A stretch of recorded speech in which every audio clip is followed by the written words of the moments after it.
Guarantee देता हूं मैं आज आपके साथ साथ आपके इस मंच से, लोकतंत्र टीवी के मंच से बड़े सार्वजनिक तौर पर बड़े दृढ़ता से कह रहा हूं कि योगी को जेल जाना पड़ेगा। ये अभी मोदी का देख लेना, 2-3 साल रावण कंस के श्रेणी में मोदी जी को रखे हैं आप? उससे ऊपर है वो, तो मैं तो उससे ऊपर रखता हूं। मोदी जी को 4 बार फांसी दो तो भी कम है।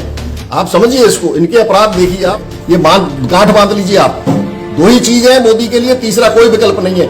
स्वाभाविक मौत नहीं मरेगा मोदी, मैं गारंटी देता हूं इस बात को। बिल्कुल होशो आवाज में कह रहा हूं, मोदी जी के सामने 2 ही जो है ऑप्शंस रहेंगे आने वाले समय में, कि या तो इसको कानून के जरिए फांसी होगी, आप समझिए इसको, जैसे सद्दाम हुसैन का हाल हुआ, और या फिर ये हिटलर की तरह सुसाइड कर सकता है कनपट्टी पे गोली मार करके। कोई लेटर मिला या रिपील हो गया संसद से, बताइए आप, कुछ नहीं हुआ। ये जुमलेबाज है मोदी जी, सब जानते, बच्चा बच्चा देश का जानता है कि महाजुमलेबाज, महामक्कार, महाझूठा, महाधूर्त आदमी है देश का प्रधानमंत्री। वो दोहराया था वो योगी जी को, दोहराया था। हाँ दोहराया था, मुझे पता है। उनको छोड़ दिया था और उनको वो दौड़ते दौड़ते भागे भागे पीछे पीछे जा रहे थे योगी जी। ये सारा स्ट्रेटेजी है। वो योगी को मोदी जी को फूटी आंख नहीं सुहाते। तो ये तो अपराध है, ये अपराध के लिए मोदी को दंडित किया जाना चाहिए, योगी को दंडित किया जाना। इन्होंने कितने कितने षड्यंत्र रचे इनके खिलाफ। इनको पाकिस्तानी बोल दिया, इनको खालिस्तानी बोल दिया, गद्दार बोल दिया। दंडित कौन करेगा? आप करेंगे सर दंडित? हाँ बिल्कुल हम करेंगे। मोदी योगी को आप करेंगे? कौन करेगा? आप करेंगे? नहीं, आप करोगे क्या? आप तो चापलूसी करते फिर रहे हो मोदी जी की। हम करेंगे। मीडिया का तो हालत आपको पता नहीं है कि मीडिया की क्या हालत है। हम करेंगे, हम दावा करते हैं, हम बिल्कुल दंडित करेंगे। आप 4000 उर्दू शिक्षक, इसको नफरत किस चीज से? इसको मुसलमान से नफरत, इसको उर्दू से नफरत। आज आतंकवादी देशों की श्रेणी में अगर किसी देश को रखोगे तो हिंदुस्तान नंबर 1 पे आता है। क्यों आता है? ये मोदी जी लाए इसको। ये बड़ी बड़ी करके दिखाता था कि नहीं दिखाता था, चाइना का नाम ले लेकर के। अब क्या हो गया? भीगी बिल्ली क्यों बन के बैठ गया? चाइना के खिलाफ कभी आंखें नीचे लेता है चाइना का नाम आता ही, शुतुरमुर्ग की तरह रेत में चौंच दबा लेता है चाइना का नाम आता ही। क्यों भाई? अब क्या हो गया? आपका 56 इंच का सीना, वो लाल लाल आंखें कहां गई आपकी? ये धूर्त है। रंगासियार जो था ना, रंगासियार, वो है ये। कुछ नहीं हुआ। ये जुमलेबाज है मोदी जी, सब जानते, बच्चा बच्चा देश का जानता है कि महाजुमलेबाज, महामक्कार, महाझूठा, महाधूर्त आदमी है देश का प्रधानमंत्री। जानती है नहीं जानती बच्चा बच्चा यहाँ का?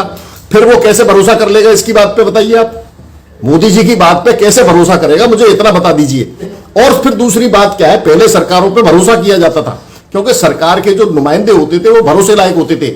मोदी जी ने अपना भरोसा तो खुद तोड़ा है। रात को किसी भी वक्त मुंह उठा करके वो बोलते तुम्हारे नोट बंद हो गए, जला दो इनको, बेकार कर दो। इससे कैसे भरोसा पैदा करोगे आप? बताइए। पूरा देश का जो है अर्थतंत्र उन्होंने धूमिल कर दिया, पूरा तहस नहस कर दिया। फिर आप कह रहे हो कि उस पर भरोसा नहीं कर रहे। कैसे भरोसा करेगा? आप समझिए, वही मजबूरी है जो मनमोहन सिंह के टाइम पे मजबूरी थी 1991 में रिफॉर्म्स लाने की। आपकी गर्दन पे जब तक तलवार नहीं लगाएगा कोई, तो आप कोई काम नहीं करने को तैयार है देश में। पब्लिक इतनी मूर्ख नहीं है, पब्लिक थोड़ा ना समझे, लेकिन इतनी मूर्ख नहीं है जितना मोदी जी समझ के बैठे हैं। यहां उनका अंदाजा पब्लिक के बारे में मैं बता रहा हूं आपको, गलत साबित होगा। ये मेरा दृढ़ मत है। उन्होंने जो सोचा है ना, पब्लिक हिंदुस्तान की पूरी जाहिल है, पूरी मूर्ख पब्लिक है, ये यहां पे आकर के उनका जो है ये जो मत है वो पूरी तरह से गलत साबित होगा। ये भारतीय जनता पार्टी की, हमारे योगी आदित्यनाथ की, हमारे मोदी जी की ये धूर्तता जो है ना, इनके चरित्र में जो रची बसी है, इसको धूर्त क्या है सर? धूर्तता, ये धूर्तता है सर, धूर्तता है ना। और क्या? ये आपकी सरकार का कोई भरोसा नहीं। योगी मोदी जी को फूटी आंख नहीं सुहाते। योगी जी तो सर आप कह रहे हैं सर, मैं तो शुरू से ही कह रहा हूं इस बात को। मोदी जी पूरी दुनिया तो जान ही रही है, मोदी योगी एक है। मोदी के बाद योगी प्राइम मिनिस्टर, दोनों का चरित्र एक है। मोदी के बाद योगी प्राइम मिनिस्टर। नहीं, ये सब कहने की बात है। मोदी ना प्रधानमंत्री रहेंगे ना योगी मुख्यमंत्री रहेंगे, ये दोनों का मैं बता देता हूं आपको। और 24 में मोदी जी का पत्ता साफ होने वाला है, ये आप लिख के रख लो स्टाम्प पेपर पे। नहीं तो एक चीज आप मेरे समझ में ही नहीं आ रहा, जब एकदम गले पे फांसी लगने की नौबत आ गई तब आप उसको मान रहे हो। इस सब चीज का आकलन करिए। तो इस चीज के लिए तो ये तो अपराध है। ये अपराध के लिए मोदी को दंडित किया जाना चाहिए, योगी को दंडित किया जाना। इन्होंने कितने कितने षड्यंत्र रचे इनके खिलाफ, कितनी कितनी गहरी गहरी साजिशें रची। इनको पाकिस्तानी बोल दिया, इनको खालिस्तानी बोल दिया, गद्दार बोल दिया। दंडित कौन करेगा? आप करेंगे सर दंडित? हाँ बिल्कुल हम करेंगे। मोदी योगी को आप करेंगे? कौन करेगा? आप करेंगे? नहीं, आप करोगे क्या? आप तो चापलूसी करते फिर रहे हो मोदी जी की। हम करेंगे। मीडिया का तो हालत आपको पता नहीं है कि मीडिया की क्या हालत है। हम करेंगे, हम दावा करते हैं, हम बिल्कुल दंडित करेंगे। कानून के अंतर्गत जो भी दंड के प्रावधान होंगे उसमें सख्त से सख्त सजा दोनों को मिलेगी। मैं तो बहुत सालों से कह रहा हूं इस बात को, दोनों को दंड मिलेगा। और मैं अगर नहीं होऊंगा तो कोई ना कोई और मीडिया बनेगा, दंड तो उनको मिलेगा। अपने कर्मों का दंड भुगते बिना कोई आदमी इस संसार से जाने वाला नहीं है। ये सर, तो कई जगह हिंसा भी देखने को मिला, कई मुसलमानों की जान भी गई। ऐसा है, भारतीय जनता पार्टी के पास 4 ही आइटम है, इसके अलावा 5वां कोई आइटम नहीं है। पाकिस्तान, मुसलमान, एक राहुल गांधी भी ऐड कर लीजिए आप, एक राहुल गांधी, समझ गए ना। ऐसे 4-5 आइटम है और उसी के ऊपर इर्द गिर्द इनकी जो है राजनीति घूमती है। गौ माता मान लीजिए आप, है ना। ऐसे मुद्दों के अलावा निकल के ये कभी विकास की बात नहीं करते। राम मंदिर तो चलो खत्म हो गया, उसके बाद विकास की बात नहीं करते, पर कैपिटा जीडीपी की बात नहीं करते, पर कैपिटा जो है इनकम की बात नहीं करते, सिक्योरिटी जस्टिस की बात नहीं करते। आप एक चीज बताइए, न्याय हिंदुस्तान में है क्या? आपसे पूछता हूं, 70 साल में कभी न्याय देखा आपने? कभी भी, आज तक की गारंटी देता हूं, कभी किसी को न्याय मिला हो तो बता दो हिंदुस्तान में। तो जिस देश में न्याय नहीं है उस पर कभी चर्चा ही नहीं कर रहे आप लोग, ना सरकार चर्चा कर रही है, ना आप लोग मीडिया वाले चर्चा नहीं कर रहे। मीडिया वाले जो है सरकार के इर्द गिर्द घूमते रहते हैं। आप मीडिया अपना काम करे, सरकार से पूछे कि भाई न्याय की व्यवस्था क्यों नहीं सुधर रही। आप उनसे कारण पूछिए, मुझे 20 साल में नहीं 20 दिन में जस्टिस चाहिए मेरे को, क्यों नहीं मिल रहा भाई? जस्टिस नहीं है साहब, जस्टिस कहां से पैदा होंगे? ऊपर से टपकेंगे क्या न्यायाधीश? सर, क्या उसको बांग्लादेश भेजेंगे या क्या करेंगे? इनको किसी को कहीं नहीं भेजना, इसको मुद्दे को गर्म करके रखना है। मैं ये कहना चाह रहा था आपसे, ये हिंदू मुस्लिम का जो मुद्दा है इसको जीवंत रखना है। और मीडिया में जब तक इसको जिंदा नहीं रखेंगे तब तक हिंदू, जो जाहिल हिंदू है, जो कम बुद्धि वाले हिंदू है, हर कौम में 80% से 90% होते, उनको पोलराइज करना है। पोलराइज किस चीज से होंगे? हिंदू मुस्लिम से होंगे।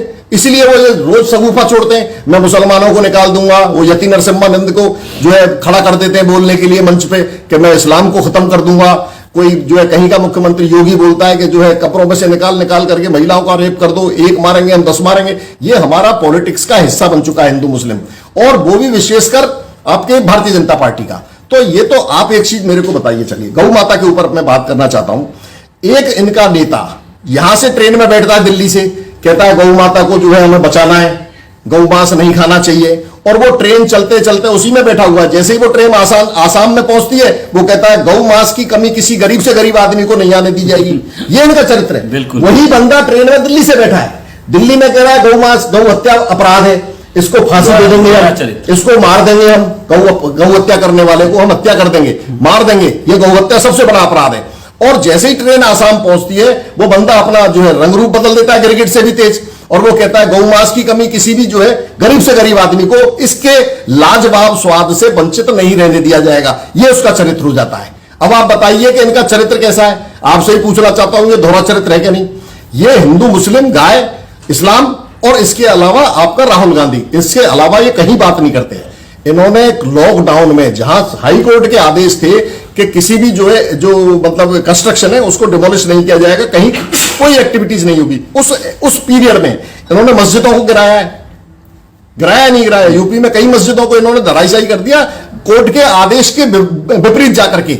आप समझिए इनकी मानसिकता कितनी गंदी और घिनौनी मानसिकता है। इनकी कथनी करनी का अंतर आपको इसी बात से समझ में आ जाता है। हाई कोर्ट के आदेश के खिलाफ जाकर के आप काम कर रहे हो। फिर दूसरी चीज बताता हूं, उर्दू के शिक्षक 4000 की भर्ती जो है यूपी में अखिलेश यादव सरकार ने निकाली थी, उनका सारी प्रक्रिया पूरी हो गई। आप 4000 उर्दू शिक्षक, इसको नफरत किस चीज से? इसको मुसलमान से नफरत, इसको उर्दू से नफरत। उस उर्दू शिक्षक की भर्ती के लिए जो आवेदन करता है, जो अपॉइंटमेंट, जो लाभार्थी है अपॉइंटमेंट के, उसमें 20 से 25% हिंदू है। ऐसा नहीं है कि उर्दू शिक्षक है तो फिर वो मुसलमान ही पढ़ाएगा उर्दू। हिंदुओं के कई जो लोग हैं जो उर्दू को बहुत अच्छे से उन्होंने पढ़ा है, वो उन्होंने शिक्षक के लिए अप्लाई किया और वो उसके लिए पद के अनुरूप जो योग्यता रखते हैं। लेकिन इनके दिमाग में खटका क्या हो गया? उर्दू शिक्षक है तो मुसलमान ही होगा। अब आप समझिए, उस 4000 की भर्ती को आज तक 5 साल पूरे हो गए, उसको भर्ती को नहीं होने दिया। सिंगल बेंच, हाई कोर्ट की सिंगल बेंच ने कहा 2 महीने में इसका कंप्लायंस करिए आप, मतलब भर्तियों को प्रक्रिया पूरी करके इनको सर्टिफिकेट दो आप, मतलब अपॉइंटमेंट सर्टिफिकेट दीजिए। ये हाई कोर्ट कह रहा है तो ये डबल बेंच में चले गए। आप समझ गए? डबल बेंच ने कहा कि बिल्कुल जो फर्स्ट जो सिंगल बेंच का ऑर्डर है उसी को उन्होंने ऐसा एज इट इज रखा और कहा भी आप जो है इनको अपॉइंटमेंट दीजिए। फिर भी एडामेंसी देखिए, इनको इनकी हठधर्मिता देखिए, फिर भी अपॉइंटमेंट नहीं दिया। फिर ये सुप्रीम कोर्ट चले गए। अभी सुप्रीम कोर्ट से भी मुंह की खा जाएंगे, लेकिन ये अपने कार्यकाल में उर्दू शिक्षक के नाम पर भर्ती नहीं देना चाहते। और एक चीज बताता हूं, ये इनको तो जेल जाना पड़ेगा, मैं गारंटी देता हूं। मैं आज आपके साथ आपके इस मंच से, लोकतंत्र टीवी के मंच से बड़े सार्वजनिक तौर पर बड़े दृढ़ता से कह रहा हूं कि योगी को जेल जाना पड़ेगा। क्यों? क्योंकि इसने गलत झूठा एफिडेविट दे रखा है। पता है आपको, सुप्रीम कोर्ट में झूठा एफिडेविट दे रखा है कि हमारे पास इतने शिक्षक हैं और स्टूडेंट इतने, जबकि 10 गुने का फर्क है। शिक्षक 10 गुना कम है और स्टूडेंट 10 गुना ज्यादा है। यानी अपने आप को जस्टिफाई, अपने गलत काम को जस्टिफाई करने के लिए झूठे आंकड़े पेश कर रहे हैं आप बना करके। ये हर व्यक्ति का एक टाइम आता है, उसके अपराधों का पाप का घड़ा भरता है और भरने के बाद ही फूटता है, बढ़ता रहता है, भरता रहता है। घड़ा भरेगा। हाँ, घड़ा भर चुका है। रावण का देख लीजिए, रावण का देख लीजिए, कंस का देख लीजिए, अभी मोदी का देख लेना। 2-3 साल रावण कंस के श्रेणी में मोदी जी को रखें आप? उससे ऊपर है वो तो, मैं तो उससे ऊपर रखता हूं। मोदी जी को 4 बार फांसी दो तो भी कम है। आप समझिए इसको, इनके अपराध देखिए आप। नोटबंदी में 150 आदमियों की मौत हुई और कई लाख करोड़ रुपए, यानी मेरा जो आंकड़ा है 3 लाख करोड़ रुपए का आम जनता को नुकसान हुआ। 3 लाख करोड़, 2 से 3 लाख करोड़ का जनता को नुकसान हुआ। वो मोदी जी डकार के एंटी में डाल करके निकल लिए। अडानी अंबानी का कैपिटल कैसे 10 गुना हो गया, वो 3 लाख करोड़ उनके खाते में जुड़ गए जाकर के। आप इसका एनालिसिस तो करिए, कोई करने को ही तैयार नहीं है उसको।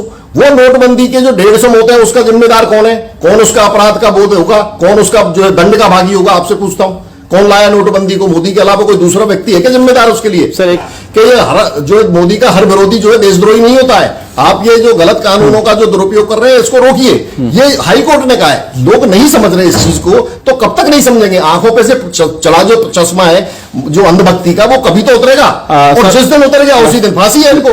किनको सर? मोदी को फांसी होगी। योगी देखो, 2 विकल्प बताता हूं मैं मोदी के लिए, या तो उसको फांसी होगी या वो सुसाइड करेगा हिटलर की तरह। ये गांठ बांध लीजिए आप। 2 ही चीज है मोदी के लिए, तीसरा कोई विकल्प नहीं है। स्वाभाविक मौत नहीं मरेगा मोदी, मैं गारंटी देता हूं इस बात को। या सद्दाम हुसैन जैसा हालत होगी, या सद्दाम हुसैन जैसी हालत होगी। वो तो फांसी हो गई ना, सद्दाम हुसैन जैसी तो हालत वही फांसी हो गई।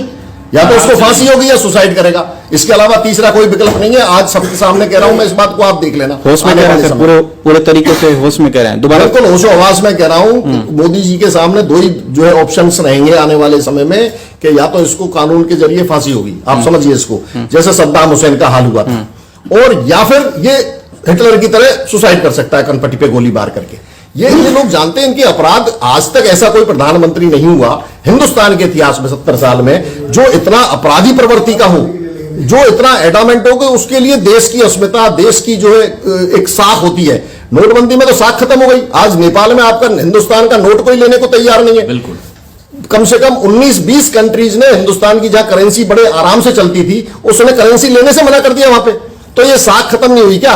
आरबीआई की साख को खत्म कर दिया हिंदुस्तान की को, तो आरबीआई की साख हिंदुस्तान की साख है, उसको साख को मिट्टी में मिला दिया। सर, और जो हमारे हिंदुस्तान का एक ऑरा था, पूरे वर्ल्ड में ऑरा था कि शांति प्रिय देश है हिंदुस्तान, शांति की बात करता है और शांति के अलावा सद्भाव की बात कर रहा है। सर एक सवाल लास्ट, अहिंसा की बात कर रहा है। मेरी बात सुनिए, 1-2 मिनट में खत्म करता हूं। अहिंसा की बात, 2 चीजों पे हमारा टैग लगा हुआ, 2 चीजों का टैग हमारे हिंदुस्तान पे लगा हुआ था, एक अहिंसा का और एक शांति का। दोनों टैग हटा दिए। आज आतंकवादी देशों की श्रेणी में अगर किसी देश को रखोगे तो हिंदुस्तान नंबर 1 पे आता है। क्यों आता है? ये मोदी जी लाए इसको। आप बताइए और कौन लाया? तो ये देश का जो सालों साल से, जो सैकड़ों हजारों साल से जो हमारा वो बना हुआ था, उसको खत्म कर दिया। शांति है देश में, अशांति इतना जबरदस्त है कि लोग इससे नफरत करते हैं। आज आप 10% अंधभक्तों के बदौलत देश को बचा नहीं सकते। जब 80 से 90% लोग इसके खिलाफ हैं, तो आप समझिए चाइना को या पाकिस्तान को तो ऐसा ही माहौल चाहिए ना हिंदुस्तान का। उनके लिए तो बहुत सही वक्त है आज देश में घुसपैठ करने का, या देश में से कुछ भी करने का, देश के खिलाफ कोई भी साजिश रचने का। उनके लिए माकूल माहौल इससे बढ़िया हो ही नहीं सकता। जिस देश का आम नागरिक असंतुष्ट है, बेरोजगार है, 40% बेरोजगार और 90% असंतुष्ट, वो देश तो वल्नरेबल हो गया ना। आप समझिए, उसको तो समाज में कोई भी जो है लूट पीट लेगा उसको। तो चाइना क्यों नहीं घुसेगा? आप बताइए मेरे को। जब ऐसी स्थिति हमने हिंदुस्तान की कर दी तो चाइना घुस जाएगा। नेपाल आंख दिखाता है, चाइना तो छोड़िए आप। नेपाल ने, अभी मैंने पढ़ा है अखबार में, नेपाल ने काफी जमीन हड़प ली हमारी। जो नेपाल इतना सा देश है हिंदुस्तान के आगे, वही आंख दिखा रहा है। 56 इंच का सीना सर फेल हो गया। 56 इंच का सीना तो कहने की बात थी, अंधभक्तों के लिए था। हमें तो पता था 56 इंच का सीना कितना है। ये दुनिया जानती है कि 56 इंच का सीना है। चाइना के खिलाफ एक शब्द पूरे 7 साल में बोला हो तो आप बता दीजिए। चुनाव से पहले चीन को लाल लाल करके आंख दिखाता था यही व्यक्ति। ये धूर्तता, फिर बोल रहा हूं मैं, ये धूर्त कितना है आप बताइए। चाइना के खिलाफ लाल लाल करके आंखें करके दिखाता था। ध्यान है आपको या नहीं? ये भूल गए उस बात को? याद है? आंखें लाल लाल करके बड़ी बड़ी करके दिखाता था कि नहीं दिखाता था? चाइना का नाम ले लेकर के। अब क्या हो गया? भीगी बिल्ली क्यों बन के बैठ गया? चाइना के खिलाफ कभी आंखें मीच लेता है चाइना का नाम आता ही। शुतुरमुर्ग की तरह रेत में चोंच दबा लेता है चाइना का नाम आता ही। क्यों भाई? अब क्या हो गया आपका 56 इंच का सीना? वो लाल लाल आंखें कहां गई आपकी? ये धूर्त है। रंगासियार जो था ना, रंगासियार, वो है ये। आप इसको समझना, आप लोगों समझने लगे ना उसको। ऐसा नहीं है कि लोगों की आंखों में से पर्दा नहीं उठ